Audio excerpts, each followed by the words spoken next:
Bismillahirrahmanirrahim. Assalamu alaikum. You're watching Dialogue. I'm your host, Omer Khalid. But the Prime Minister of Pakistan, Imran Khan, along with the delegation, is in China as we speak.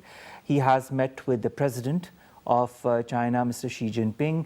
There are a lot of delegation level talks that have been held. The Foreign Minister of Pakistan also met his counterpart in China. The Prime Minister of Pakistan is also going to go to Shanghai, and a number of MOUs and agreements will be signed during this very important visit.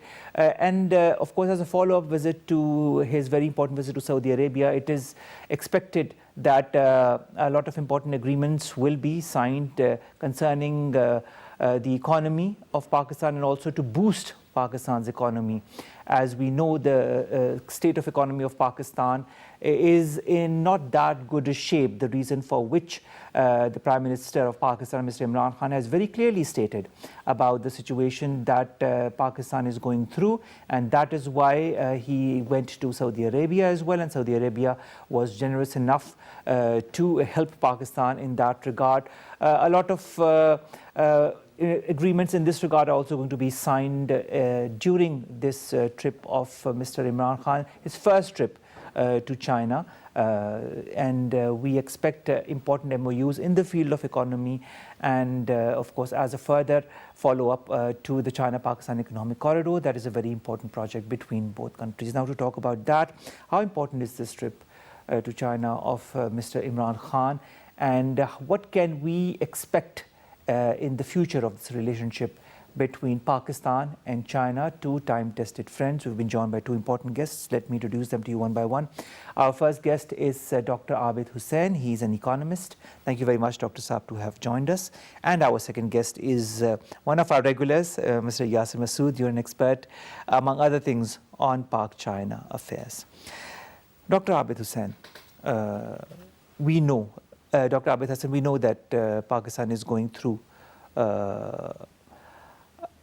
problems, especially in the field of economy when it comes to money. We will be going to the IMF as well. But in this context, our Prime Minister went to Saudi Arabia. Saudi Arabia has helped Pakistan.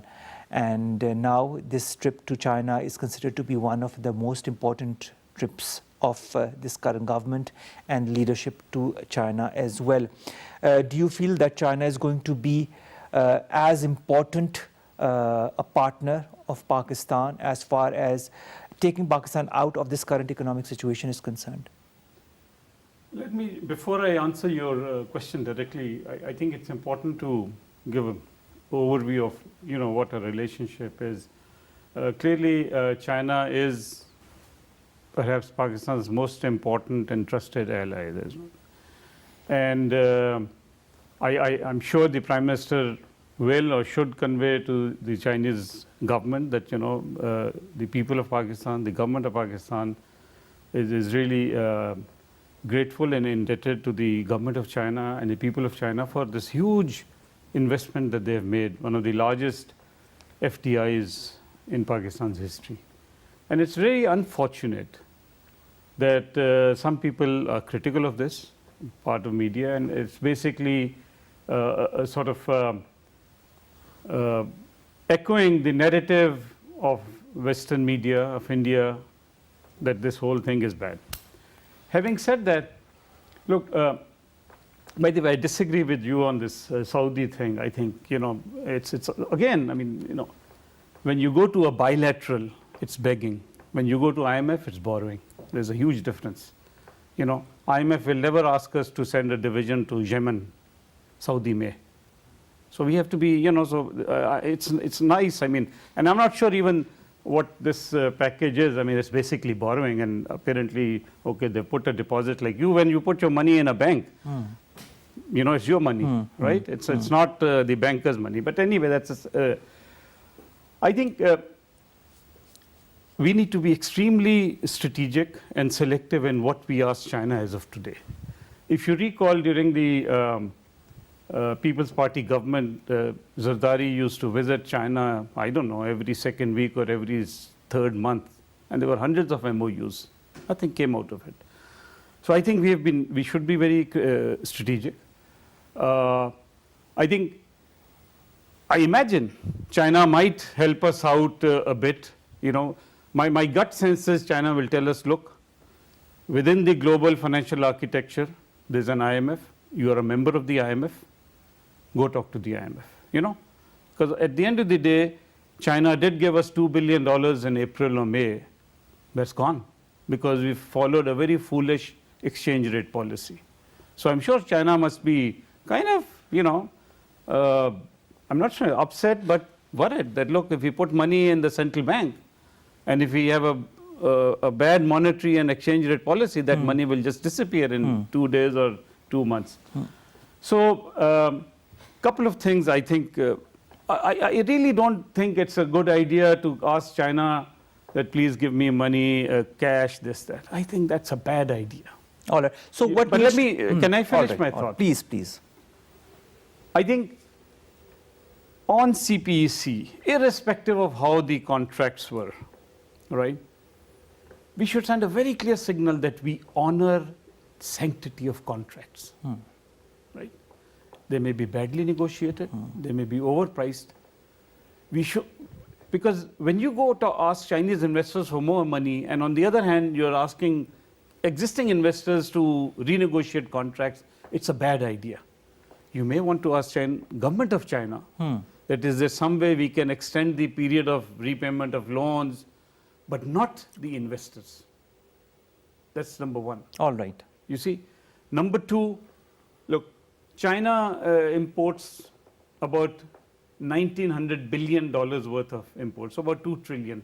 We export $2 billion. Out of 2,000 billion, our export to China. Whatever, something like that. So the question is, can China do something? We have a $10 billion negative trade balance to, that's something, one thing.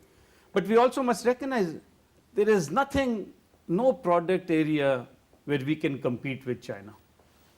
So I'm not sure government can do much about it.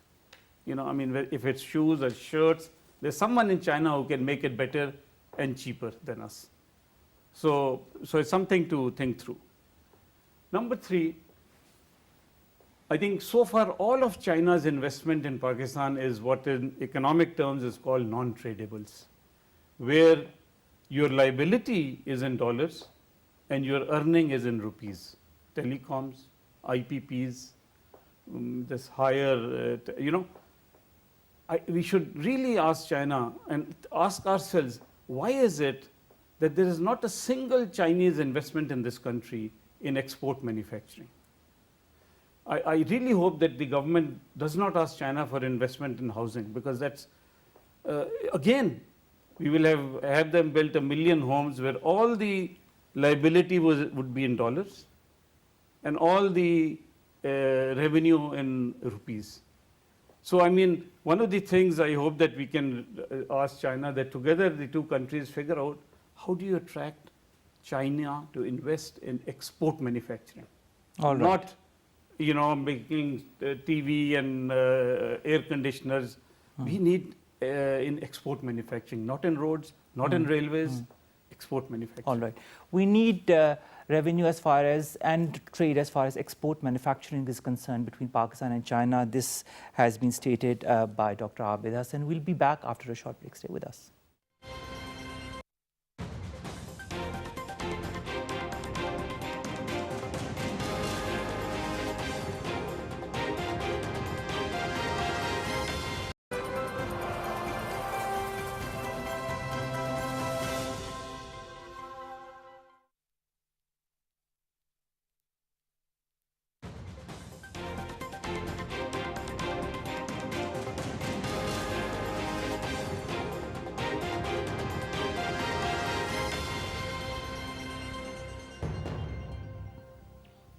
Welcome back. You're watching Dialogue, and we're discussing the visit of Prime Minister Imran Khan and his delegation to China. Very important visit by different means, and of course the first visit of this current government to a time-tested friend and partner.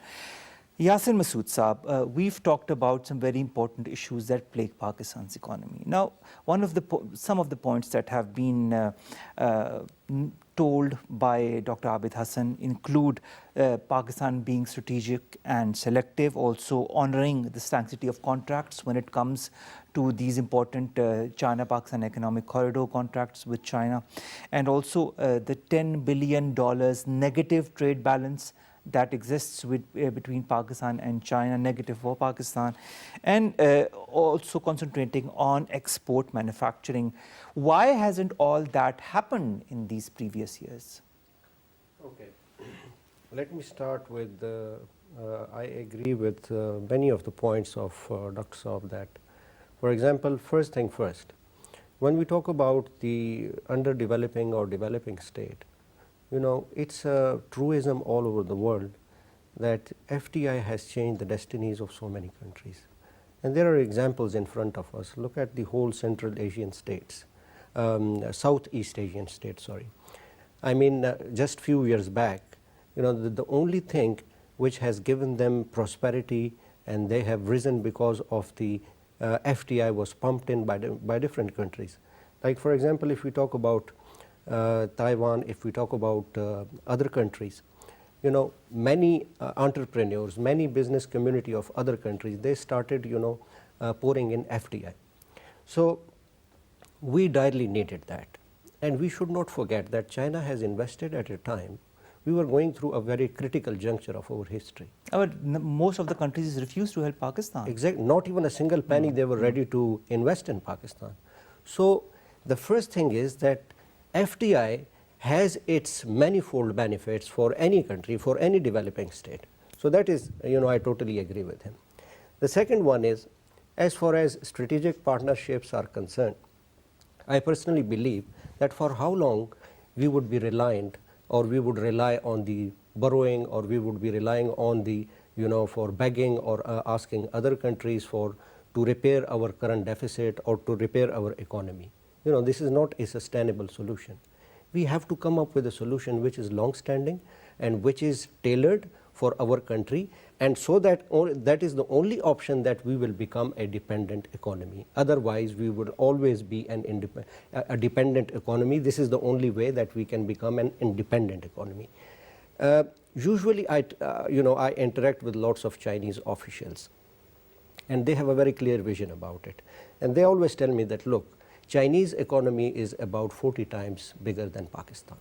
So their vision, their aim is in black and white that they want to make Pakistan, they want to see Pakistan an independent economy, not a dependent economy on other countries, not even China.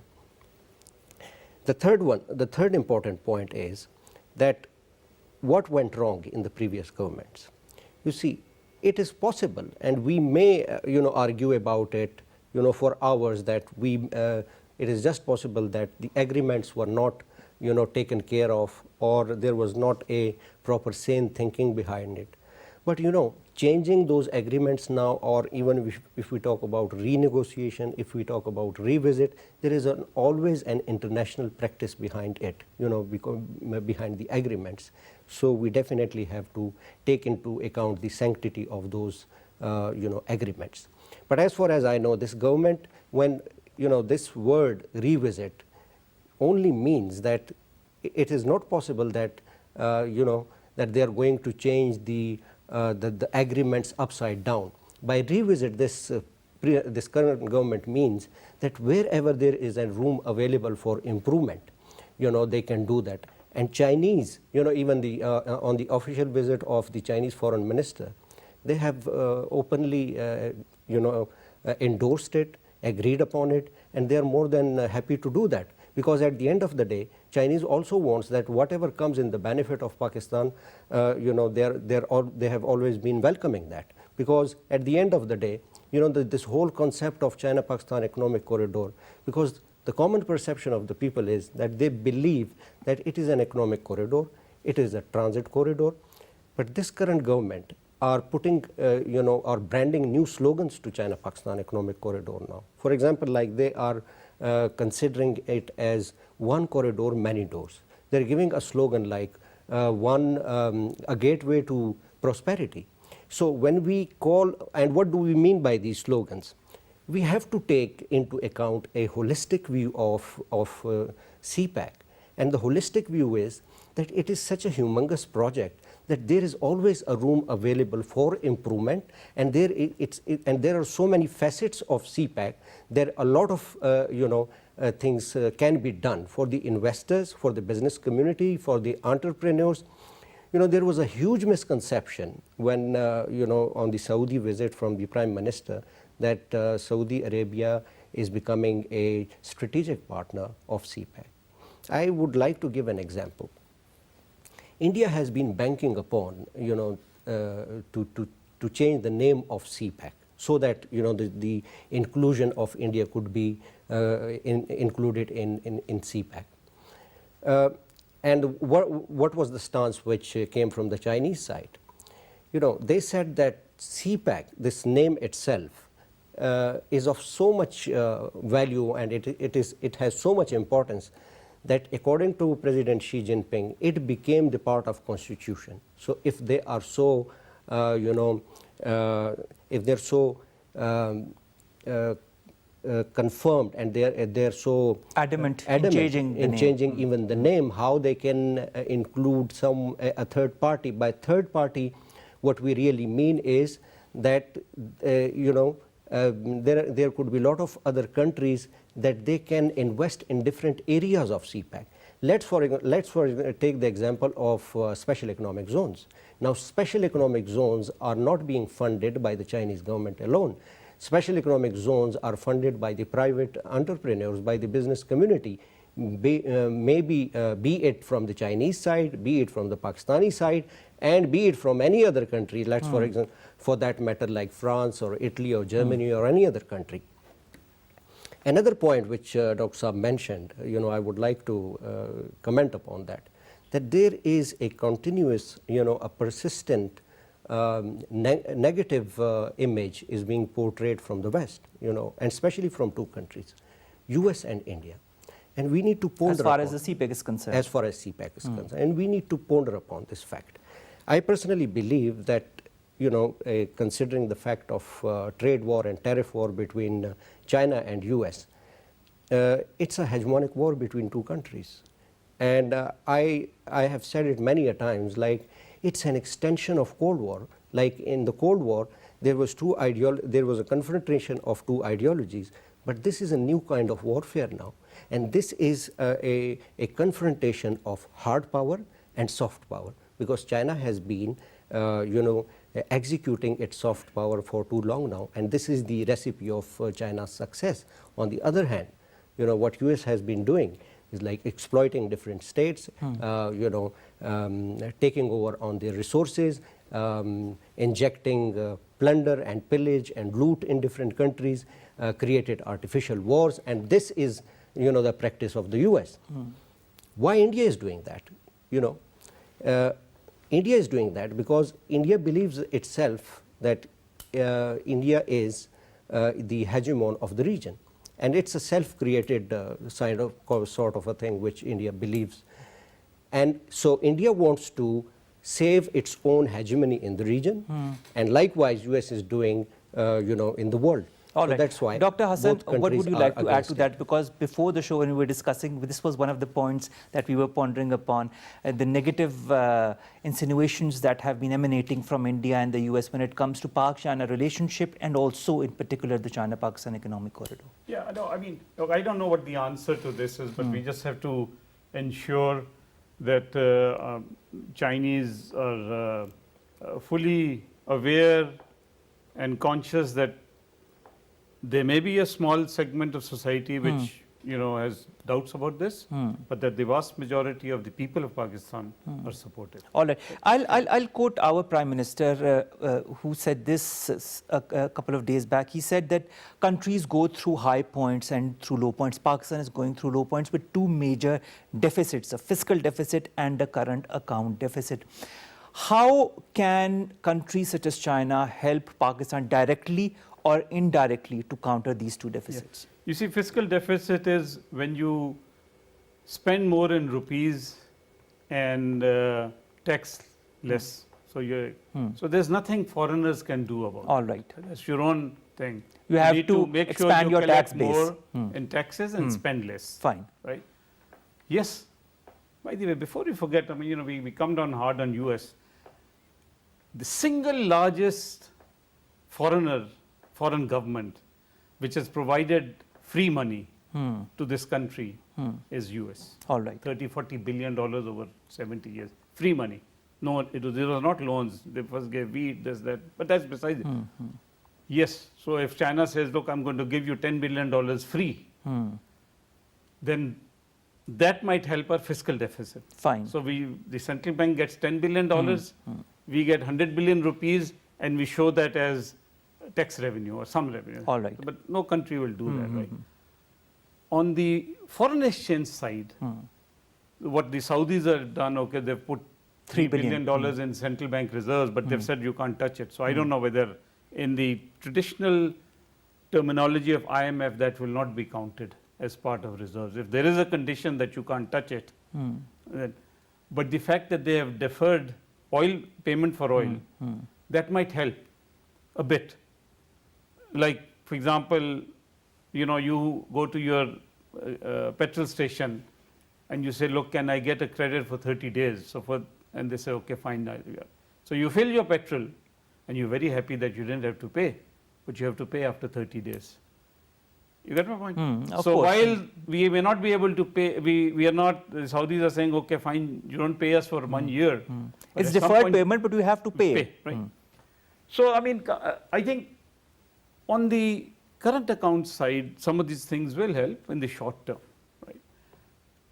But all you're doing is postponing the day of reckoning. When you have to pay that 1 billion, and if you've not been able to increase your exports, but that, which means that the day of reckoning will ultimately come. But then in this whole context, how can China help Pakistan boost these two? The most important is, and I don't have the answer, China, look, as I said earlier, has $2 trillion of import into China. And a lot of that is the global supply chain, right? So if it is exporting $100 billion to Walmart, some of that is coming from Thailand, Taiwan, Malaysia, Indonesia. The collars are coming from Indonesia, the cuffs from Malaysia. So if some or the other, China still being a bit of a command economy can influence some of its big manufacturers that, look, is it possible that you can get your 20 million shirts, their sleeves from Pakistan? So some or the other, if we can plug into China's global supply chain. And also help Pakistan's textile industry, for example. So it could be anything, right? It could be these pens, right? So they have little things in here. So whoever is manufacturing this pen in China, if some of them they could say, look, can you import this thing from Pakistan? Leather products. There are so many things that Pakistan could. Pakistan produces everything. So all I'm saying is, yes. So they have to be, you know, if some or the other, the government of China can convince some of its leading exporters that please try to source, then that could be done reasonably quickly. It's not an on-off switch. It will still take maybe 2-3 years. Now, when you talk of leather, for example, globally now there are some, you know, I mean, what are they called? Safeguards, you know, effluent standards that you're not, you know, I mean, dumping all the effluents in the ground. So that's why our leather, some of that has gone down because we have been unable to meet the global standards on, right? So even China, even if they want to get something of leather from us, because they are exporting, they don't want to hurt their exports by bringing in leather from Pakistan, which does not meet global standards. So all I'm saying is, to me, that would be the most powerful instrument that the government of China has, that in the next 2 to 5 years, if Pakistan can be plugged into their global supply chain, then the whole world opens up.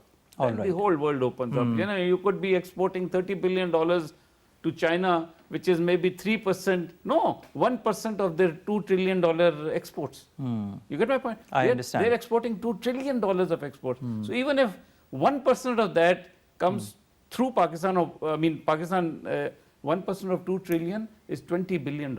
All right, and that is a very important Huge. figure. Yeah. So I mean, that's one way. All right. I mean, all right. I mean, and which brings again the China-Pakistan economic corridor into context, because this is what is also bridging the two countries together, China and Pakistan, in that context. can I just? Yes. Look, but the most important is we have to make this country a hospitable country. That we value foreigners coming into this country. That's very Make important. it easy for them. You know, we enable them to pursue their however they live, right? If you don't, allow people to visit this country, it has to visas take 1 month, or they can't. I'm not saying that we have to, look the other way, but foreigners must feel that this country welcomes them. Safe and easy travel to Pakistan. Safe and easy, and that they should live as they live wherever they live. So you have to make sure that they don't prefer Thailand over Pakistan, because it's far easier for them to live and operate and entertain themselves in Thailand than being stuck in Gwadar or wherever. So you give them incentives that kind of promotes their way of living in countries such as Pakistan. Now, when it comes to the relationship between China and Pakistan, Yasir, the friendship with China is the cornerstone of Pakistan's foreign policy. This has been stated by Prime Minister Imran Khan. And of course, he has also expressed a desire to further consolidate this relationship. Which are the avenues you feel, apart from agriculture, in which they are working, that we can further consolidate this relationship? Omer, before answering your question, I would like to clarify a couple of things. All right. First is that in the previous comment, when I said that the negative perception is being emanated from the West, we should keep that in mind, that in this day and age, for the perception management, billions of dollars have been spent by the West, and this is what we call the narrative building. Look, for example, after 9/11, US, created a narrative, disseminated this narrative, convinced the world, made an allies, and then had a go at Afghanistan. And same is the case with Iraq, and so on and so forth. So perception management is very important. Now, when we say that, maybe a small chunk of society have this kind of negativity against CPAC, but I can tell you that because this is something which we deal and which we defeat and which we defend on daily basis. And we filtered out, that what is the perception of CPAC as far as the masses are concerned. I can guarantee you that most of the people, they don't have any perception beyond considering CPAC as a project of infrastructure, as a project of roads. And every now and then, in spite of writing positive about CPAC, they're stuck into that kind of a negative mindset. Now, so what you want to say is that Pakistan needs to develop this perception management as far as the CPEC and Pak-China relationship is concerned. Yes, because India, I can tell you, I can quote you a figure, that India has created a special cell through NDS in Afghanistan, and it is about more than $5 million to sabotage the concept of CPAC. Now, how they are going to sabotage the concept of CPAC? This is the days are gone when the wars have been fought through guns and all that. It's information technology. Yes, this is a new kind of warfare. We call it hybrid warfare. We call it fifth generation warfare, in which the aim is to create doubts. The aim is to create fear. The aim is to create misconception, misperception, so that people turn against something which is very positive for the nation. And valuable as well. And valuable for the nation. Second one is that, yes, we agreed that US has been helping out as far as the economy is concerned. But what happened with that? For many years, Pakistan has remained under the fold of geostrategic policies. And those willingly or unwillingly, or either Pakistan was ran out of any other choice and Pakistan had to remain under the ambit of geostrategic policies. This is the first time that China has given this realization to Pakistan, that Pakistan needs to come up and needs to adopt and endorse and hug the policies of geo-economic realities. And this is the recipe of success for the other countries, that when they shifted from geostrategic, geopolitical economies and focused on geo-economic realities, and that was the time when they got prosperity and and their economy got better. So that is why there is so much value to China-Pakistan relations. One, as I mentioned earlier, because of the soft Because powers. it is one of the geo-economic realities of the region. Yes, and this is the only way out. And it is also affiliated to Dr. Saab comment that we need to create this environment, the ease of doing business for the international entrepreneurs, for the business community, that this is a safe country. And the situation has got much better now. If we turn the clock back, look, in 2013 or even before that, what was the situation of Pakistan? There was security threats. The country was surrounded with, with extremism and all that. Now, alhamdulillah, it is beyond us now. And why? One, because of investment. Now see the European countries, they're stepping forward to invest in Pakistan. They're looking forward to invest in the automotive industry of Pakistan. Recently, a Dutch company has shown interest to invest in the dairy products of Pakistan. So as far as the potentials are concerned, we have a lot of endowments, we have a lot of potentials. But we lack, I agree with him, what we lack is, we lack international standards. For example, like, we have products like raw material like wheat, but we don't have the value added. So China can help a great deal. Another important, that this avenue or this visit, this what it can open for Pakistan, how it can, what are those areas or what are the options through which we can talk with China and China can help a great deal. China is looking for relocation of its light manufacturing industry, in selective light manufacturing industry. And this is also, a bit technical, that the relocation of the light manufacturing industry is not that a straight ball game altogether. There are lots of risks are also involved in it. But China can help with that because the market is being saturated over there because of the labor intensive and all that. So if those light manufacturing industries are relocated to Pakistan and Pakistan joined hands with them as far as our business community is concerned, so it will create import substitution to Pakistan.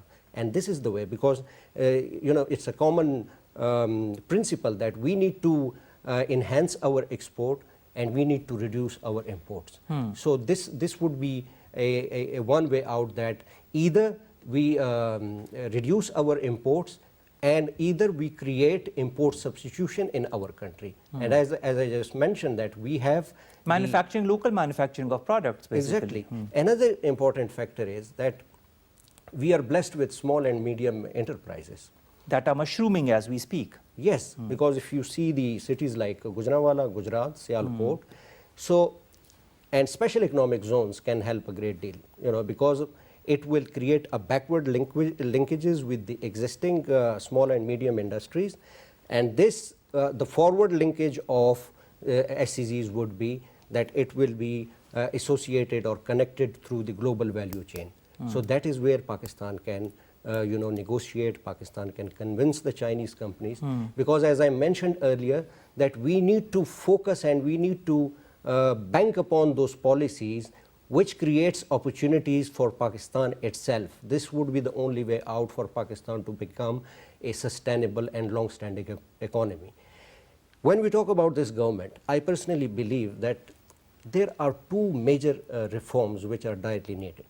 One is, and I'll give you the example of Iran, that we, even import chocolates, biscuits, and petty things, and Iran was sanctioned and was put to, pushed to a corner when they didn't have any other option, and they started creating their own products. Now Iran is in a position that they are exporting their own products to other countries now. So why not Pakistan can do that? Yes, Pakistan can do that. It has the capabilities to do so. It just needs has the proper incentives and the proper capacity. management. It has the potential.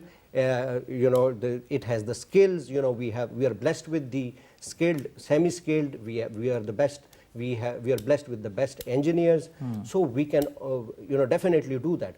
Yes, agreed that there are some importable items through which we cannot survive, for example, like oil products and that. We cannot compromise on that. But we need to further narrow it down that where are those, where are the areas where we can reduce our imports. Another important is that out of 200 million people, the figure of taxation, direct taxation I mean, is about 100,000 people. Only 100,000 people. That is what Dr. Saab mentioned, that we need to broaden our tax base. That's very important. And that's a shameless figure. People of 200 million people, only this amount of people are paying taxes. But that has been, I think this is one of the things that the government is working upon, and I think we'll see results in the coming weeks, and they will be issuing directives to broaden this tax base. Dr. Saab, I'd like to kind of expand on to what Yasir Masood is saying. When we talk of SMEs, when we talk of reforms needed, local manufacturing, other things that Pakistani industry needs to do in order to be in a more stable state, to have more of an export oriented environment, to kind of manage trade with countries that are important, such as China. How much of boost from this government and from governments such as China is needed to do that, or can we do that on our own, including SMEs? Look, I mean, firstly, this idea of import substitution, we've always been an import substitution. So, and what happens is, because we have very high custom duty, right? So then we build this pen because, it may cost 10 cents from China, but when it is sold here, it is sold for $1. And then our people will, manufacture it for 50 cents and sell for $1. When for society, it's much better to get it for 10 cents from China. Import substitution only helps if the product you make is competitive globally. Yes, for too long, we followed import substitution. So all these industries, a large part of industries, simply cannot sell what they're making globally. We're not competitive, whether it is cars or this or that, because there's a cap. They have captured the domestic market of 200 million people, and they're making tons of money, right? So one of the things that's very important is to ensure that whoever has money in this country to do business, his first thought must be export product. And the quality of product should be exportable. So yes. When you look at it, our big businessmen, in the last 5-7 years, you look at it, there are some of the very big groups. Where are they investing? They're not investing in exporting products. Malls, big, let's say housing, this, that, and that. I'm not saying that they're not important, but the question is, one has to ask yourself, why are they not setting up a factory with 50,000 workers producing 10 million jeans a day? That's what Pakistan needs. We've got SMEs that are doing that. Yeah, so, right. So then the question is, why more SMEs? And the examples for this country, quite honestly, is not China, is not Iran. Iran was willing to get 10 million people killed in the war with Iraq. That society has far more, ability to sustain a shock and whatnot. Our thing we should look at is, why is it that Bangladesh export is twice ours? Their politics is as wretched as ours. Their bureaucracy is as bad as ours. They're not like, it's a very fourth world kind of institutions. But then that's what we have to look. Why has India been growing at more than double Pakistan's in the last 15 years? India's politics is horrible. India's institutions are. So one has to learn that, look at those countries whose operating ecosystem, whether it is institutions, laws, contracts, labor, management capacity, governments functioning, are somewhat like us. All right. And learn from them. All right. India, All Bangladesh, right. not China. China is a Confucius society. There's no way we can replicate what China can do. No way. So why China even is also bother? leaps and at this moment, China is also leaps and bounds ahead of Pakistan as far as its economy is concerned, as far as what it's making is concerned, as far as its exports is concerned. And of course, it can help Pakistan if it kind of immerses itself, You see, Pakistan, in it, as far as its economy is concerned. I'm really sorry, sir, we're a bit short of time. But last comment from Yasir Saab. During these talks between Xi Jinping and Prime Minister Imran Khan, one thing that was talked about was to agree to work closely to overcome growing politico-economic uncertainties, and also that Pakistan stands by China when it comes to safeguarding mutual interests, shared ideas, and promoting multilateralism. Very, very important point. I mean, we could have discussed for an hour more on just these points alone. How much of this is important in the current context, regional context, these talks, this visit, and what could be the possible positive outcome of it? Very short response. See, when we talk about multilateralism, because China has been relying on multilateralism a lot, and one of the reasons, that was one of the major or pivotal reasons that Pakistan became the part and member of Shanghai Cooperation Organization. So, and that is the only way out in the region, because you see, when we talk about a state alone itself cannot grow, the region flourishes. And so it is very important that in the whole region, the prerequisite for any economic accentuation is that there has to be harmony, there has to be peace, there has to be tranquility. At the moment, there are two major threats to Belt and Road Initiative. One is Afghanistan situation, and the second is Indian opposition towards Belt and Road Initiative. And that is why China is also looking forward for Pakistan and to other countries like Russia and Central Asia and other states, because gone are those days, because the world has seen a paradigm shift from unilateralism to bipolarism and now to multilateralism. That is why the importance of multilateralism is manifold. And that is also would solve Pakistan multifaceted issues in the region and beyond.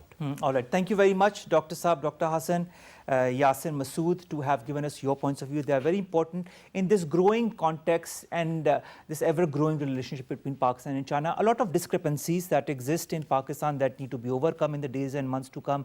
And inshallah, this government will see to it that this happens. Omer Khalid, but busy farewell from Dialogue. Take care of yourself. Allah Hafiz.